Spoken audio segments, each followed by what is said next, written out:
j'espère que vous allez bien. On se retrouve aujourd'hui pour la deuxième partie du Ask dont je vous ai parlé la semaine dernière.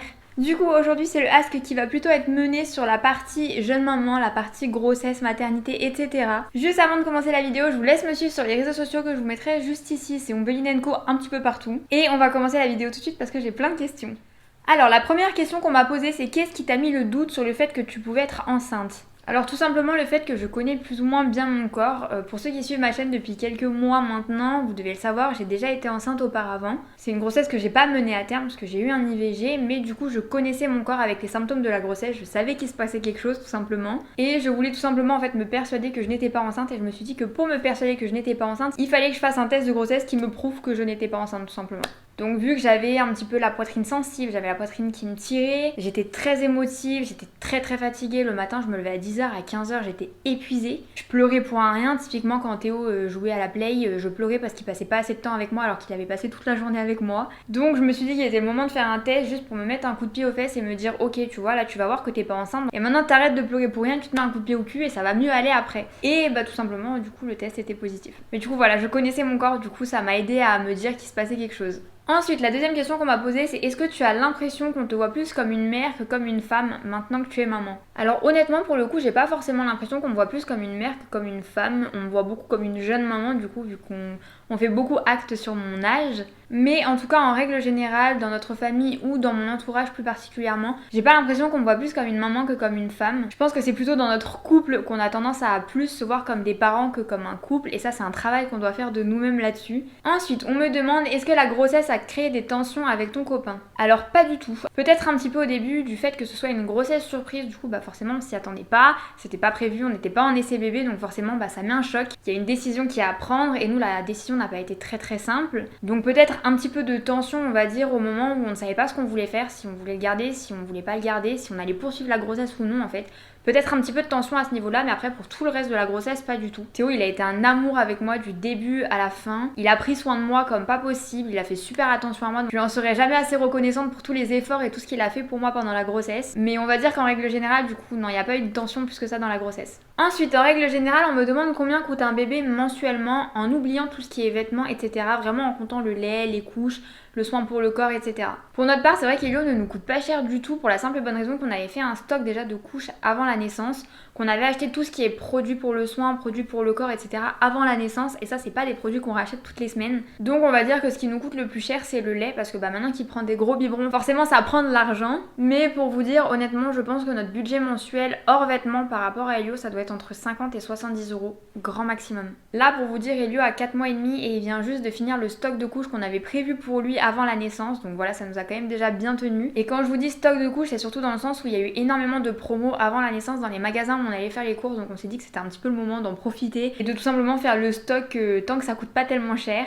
Et oui après je dirais que c'est le lait qui coûte le plus cher pour la simple et bonne raison que bah faut en faire toutes les semaines. Nous un pot de lait nous fait environ une semaine à peu près, entre 6 et 8 jours je dirais, et c'est entre 15 et 17 euros le lait, mais ça va bientôt nous coûter un petit peu moins cher étant donné que Elio commence la diversification alimentaire et que je lui fais ses propres petits pots, du coup bah il y aura moins de lait qui va sortir et tout simplement que faire ces petits pots soi-même ça coûte beaucoup moins cher que les acheter déjà préparés en supermarché. Ensuite on me demande si ta relation avec ton copain n'avait pas été solide, est-ce que tu aurais gardé Elio ? Alors il est clair que si j'avais pas eu confiance dans la relation dans laquelle on était, la question ne se serait pas posée. Même si j'avais eu un IVG un an auparavant, la question ne se serait absolument pas posée. Il s'avère qu'avec Théo, même si ça faisait pas longtemps qu'on était ensemble, ça faisait des années qu'on se parlait, qu'on se connaissait, qu'on se côtoyait, qu'on discutait. Je vous en ai parlé un petit peu de toute façon dans la vidéo de la semaine dernière de comment un petit peu s'est déroulé le début de notre histoire et comment on s'est rencontrés. Mais j'avais totalement confiance en Théo et du jour où j'ai su que j'étais enceinte, je savais que Théo ce serait un papa incroyable et franchement je vous le dis 4 mois et demi après, je me suis absolument pas trompée. Théo c'est un papa mais vraiment extraordinaire, il donnerait tout pour son fils, il donnerait tout pour sa famille et ça je le savais depuis le début. Donc j'ai pas vraiment fait attention au fait que ça fasse 6 mois qu'on était ensemble ou que ça fasse 4 ans, enfin pour moi ça avait pas d'importance, je savais que ça allait être un père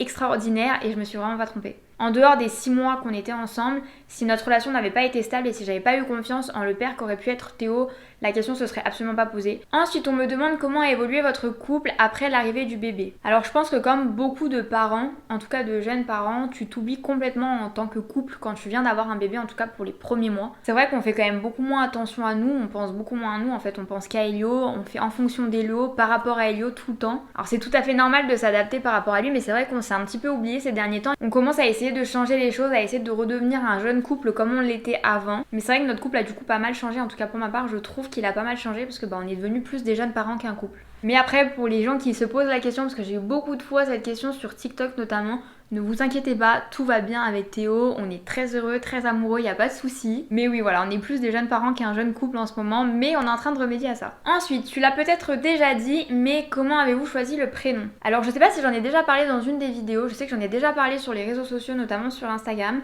mais en fait il y avait plusieurs prénoms qu'on aimait bien. On aimait énormément Liam, Emilio, Maël et Elliot. Et Théo aimait énormément Liam notamment, et moi j'étais énormément bloquée sur Elliot, et moi Liam je lui avais dit c'est pas possible parce que il y a trop de bébés qui s'appellent comme ça ces derniers temps, et j'ai pas envie que mon fils soit genre 5 dans la même classe, ça s'appelait pareil. Et Elliot lui il aimait bien au début, mais tout simplement il a décroché, puis un jour en faisant un contrôle de monito à la maternité, je pense que je devais être à 25 ou 26 semaines, il m'a dit mais qu'est-ce que tu penses d'Elio? Enfin genre ça ressemble à Elliot, mais c'est un autre prénom et tout ça.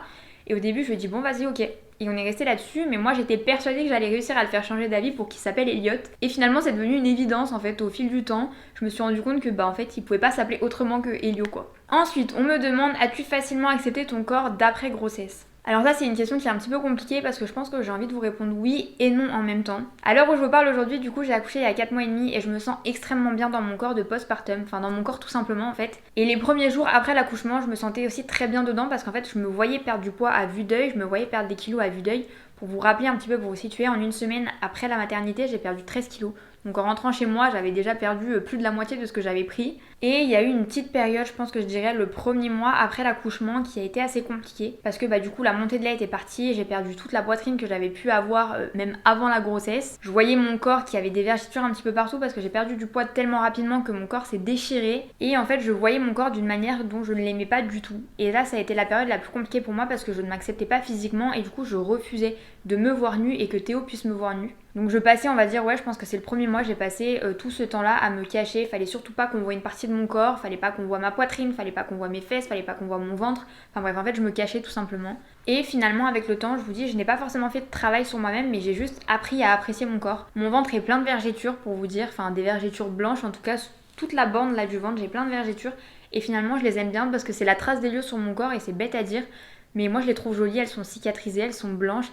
Elles sont là, c'est Elio, mais voilà, c'est tout en fait, ça me dérange pas plus que ça, même je les aime bien, je les apprécie. Je suis en train de me remettre au sport tout doucement, donc je commence à retrouver une silhouette qui me plaît, pas à retrouver mon corps d'avant parce que ça je le retrouverai jamais, mais en tout cas à l'heure actuelle, j'ai l'impression de mieux sentir dans mon corps que dans le corps dans lequel j'étais avant ma grossesse. Donc finalement voilà, je sais pas si j'ai facilement accepté mon corps de grossesse, mais à l'heure où je vous parle, je me sens très bien dans mon corps. Ensuite, on me demande quelles sont tes plus grosses galères avec bébé. Je pense en tout cas pour notre part que la plus grosse galère qu'on a c'est quand on doit bouger avec Elio. C'est-à-dire que bouger avec un bébé, mais je pense que tous les parents le savent, mais c'est une misère. C'est-à-dire que des fois le week-end on va dormir chez mes parents ou même juste on va passer la journée chez mes parents qui habitent à 1 heure de route d'ici et qui n'ont pas forcément tout le matériel pour Elio. Tu dois tout plier, tu dois ramener la baignoire, tu dois ramener le transat de bain, tu dois tout ramener. En fait tu déménages, tu pars une nuit, tu déménages. La galère, je crois que c'est ça la plus grosse galère, c'est quand tu dois bouger avec un bébé. Ensuite, la fameuse question qui fait débat, pourquoi on a décidé de ne pas montrer la tête d'Elio sur les réseaux sociaux? J'y ai déjà répondu plusieurs fois, mais on me pose la question sans cesse. D'ailleurs, je comprends pas pourquoi on veut absolument voir la tête d'un enfant qu'on ne connaît pas. Mais on a tout simplement décidé de ne pas montrer sa tête parce que c'est un bébé, et comme beaucoup de gens le disent, pourquoi tu ne veux pas montrer ton fils? Tout simplement parce que c'est notre fils, qu'on essaye de le protéger comme on peut, et que les réseaux sociaux c'est un peu un danger. En tout cas pour nous on considère comme ça, et on n'a pas envie d'exposer un enfant qui n'a rien demandé sur les réseaux sociaux. D'autant plus que maintenant je commence à prendre des abonnés, ma communauté s'élargit et que j'ai pas envie de montrer, je suis désolée de vous le dire, mais de montrer mon fils à n'importe qui. Je suis persuadée que pour la plupart vous serez bienveillants, mais en tout cas je ne vous connais pas et j'ai pas envie d'exposer son visage, notamment sur internet. On sait très bien que sur internet tout ce qui est mis il reste à vie. Et puis même s'il y avait que de la bienveillance, je pense que je serais pas capable d'avoir la moindre minime critique par rapport à Elio, que ce soit par rapport à son visage, par rapport à son physique, par rapport à son éducation. Je pense que ça me mettrait hors de moi et ça c'est hors de question. J'ai décidé de m'exposer sur les réseaux sociaux pour le bien. Je m'expose parce que ça me fait plaisir, parce que je m'y sens bien, parce que j'adore partager avec vous, mais je pense qu'il y a une partie de ma vie que j'ai le droit de garder privée et notamment le visage de mon fils, ça en fait partie.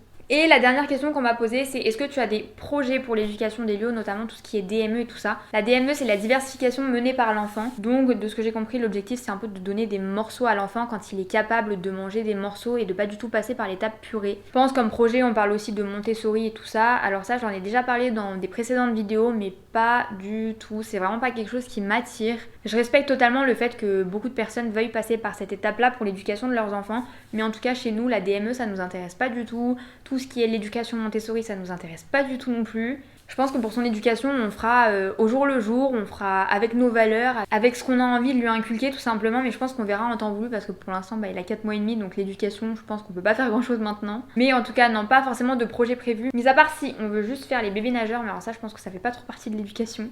Mais non, mis à part ça, pas forcément de projet prévu, mais mis à part lui inculquer nos valeurs au moment voulu. Après, je pense qu'on fera un petit peu au jour le jour parce que pour l'instant, on s'est pas encore trop posé la question. Mais du coup, voilà, c'est la fin de la vidéo. J'espère que cette vidéo vous a plu. J'espère que j'aurai répondu à un maximum de vos questions parce que c'est des questions qu'on me pose énormément et très souvent. On se retrouve en attendant sur mes réseaux sociaux que je vous mets juste ici et je vous fais plein de bisous.